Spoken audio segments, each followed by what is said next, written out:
On Friday, AU's Board of Trustees met to finalize the university budget plans for the next 2 fiscal years. And as we now report the budget out, I believe we have accommodated and accomplished a great deal as we look forward to this next 2 years. The memorandum was emailed out to the AU community immediately after the meeting. It highlighted key points about the changes in rates of campus housing, financial aid, faculty and staff salary, and a hot topic, tuition. The coalition of AU students has especially been fighting for a tuition freeze. Otherwise known as CAUS, they blocked the doors to the board meeting on Friday morning in protest of tuition increases. But last November, the board had already agreed on budget guidelines that called for a tuition increase between 2.5 and 4.5%.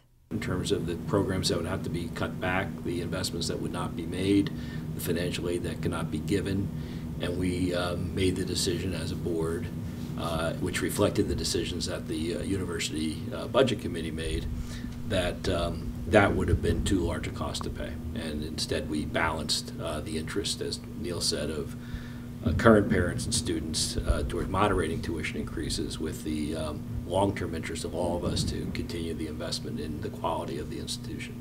The Board of Trustees finally agreed on an increase of 2.9%, the lowest tuition increase rate in 40 years. The fight for the lowest possible increase rate was heavily pushed by the student government. They also advocated for a greater financial aid rate, which the board also agreed on, and is now 30% rather than 29%. It appears that they're going to be very, very transparent about the communications. And so in terms of the work that we've been doing, it represents very much a fulfillment of our recommendations, and we're excited because this is a budget that really represents student interests. Now, I can't tell you what the tuition increase would have been if students were entirely silent on the matter. Probably would be a little bit higher than what we came in with. I think student voice on financial aid was critically important. Other increases agreed on by the board include meal plans, 2.2%, and residence halls, 1.5% for doubles and 2.5% for singles and triples. Each of the rates are annual increases for the next 2 years. At the same time, the faculty and staff will see a 2.5% increase in their performance-based salary pool. This is Iana Kozelsky reporting for ATV News.